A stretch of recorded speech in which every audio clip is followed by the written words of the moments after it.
নমস্কাৰ সকলোকে। আজি এয়া ফুলৰ পুলি কেইটামান লগাবৰ কাৰণে উলিয়াই লৈছোঁ। এইকেইটা হৈছে হাইডেঞ্জিয়া ফুলৰ পুলি, পিংক কালাৰৰ হয়। কাটিং ধৰিছিলোঁ, এয়া কাটিঙতে একেবাৰে ফুলিবলৈ আৰম্ভ কৰিয়ে দিলে।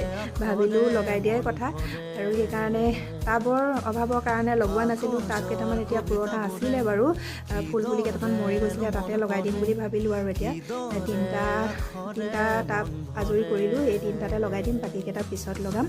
আৰু এইকেইটা পুলিকেইটা দেখিছেনে, ধুনীয়াকৈ শিপা ওলাই গৈছে। আগত মানে কেইবাবাৰো মই এনেদৰে হাইডেঞ্জিয়া পুলি কাটিং লগাইছিলোঁ, মানে মৰি মৰি যায়। এইবাৰ কিন্তু ধুনীয়াকৈ পুলিকেইটা বাচিলে দেই। ইয়াত দেখিছেনে শিপাও ধুনীয়াকৈ ওলাইছে। আৰু ইয়াত এতিয়া মাটিখিনিত ধুনীয়াকৈ মই কেঁচু সাৰ আৰু শুকান কণী বাকলি মিহলি কৰি লৈছোঁ। মিহলি কৰি এতিয়া ধুনীয়াকৈ টাবটোৰ ফুটাকেইটাত শিলগুটি দি লৈছোঁ আকৌ দেই, পানীটো যাবৰ কাৰণে সুবিধা হয় তেতিয়া।